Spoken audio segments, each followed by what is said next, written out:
The reputation of Boston being an exceptionally racist city persists to this day, with a number of professional athletes claiming to be the target of racist verbal attacks from fans at sporting events. Most recently, while appearing on HBO's The Shop, NBA icon LeBron James made a comment that Boston is his least favorite city to play in because of the racist crowds. Why do you hate Boston? Because they're racist. That's why. So why does Boston have such an ugly reputation? We asked some Boston residents. I've grown up here since I was young, born and raised, and I've never had issues with racism. James from Dorchester may have never personally dealt with racism, so how does he explain LeBron's comments? Boston has a certain history in certain areas, and people kind of just run with that whether they've experienced it or not. Particularly LeBron, he doesn't handle criticism well, so it's just easy for him to say, I don't like Boston. It's just an easy thing to say now, because who's going to argue that? Because we do have that perception, we have that history. But being here and growing up here, it couldn't be farther from the truth. Then there was Joseph from Everett. What's his take on LeBron's opinion of Boston fans? I know we have one of the tougher crowds out here. It's definitely harsh on them.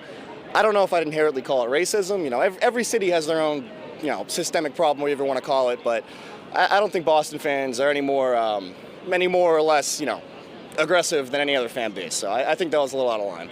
Chris from Westwood is an avid Celtics fan. I don't think it's true. To be honest, I think they're super passionate about the Celtics. Any team coming in is just the enemy. It has nothing to do with race or anything like that. They're just very passionate, very loud. Obviously, some Bostonians don't agree with LeBron's assessment of Celtics fans as racist.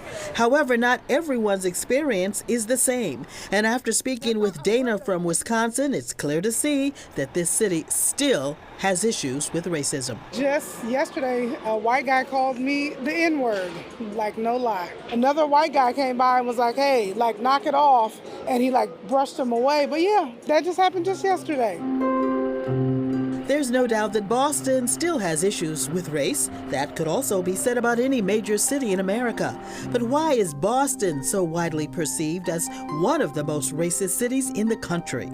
There's a lot going right in Boston, and there's a lot going right in Massachusetts. But just like the rest of the country, there are systemic outcomes tied to race that exist here and every place else.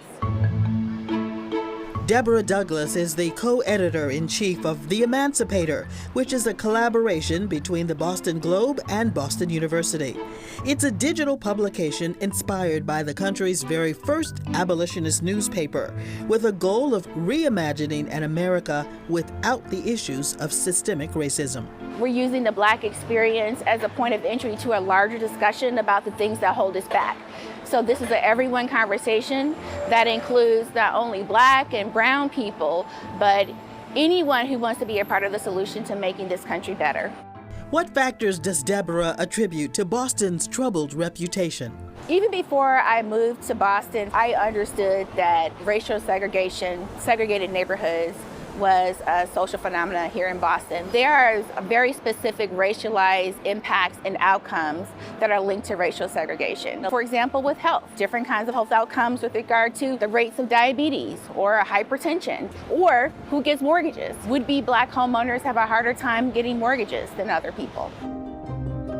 These issues, specific to highly segregated neighborhoods, are nothing new to African American communities in Boston. In fact, the 2020 U.S. Census ranked Boston in the top 10 most segregated cities in the country. A stark example?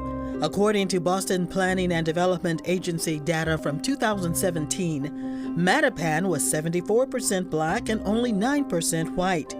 Compare that with neighboring West Roxbury, which was 73% white and only 9% Black.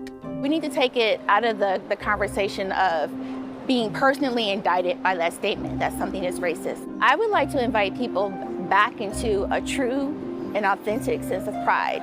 And that really means taking responsibility for your understanding of how society works. Don't presume that it's a matter of personal responsibility and rolling up your sleeves to work harder. Sometimes it's just the way that the system works. Sometimes the fix is in, and we have to undo the fix.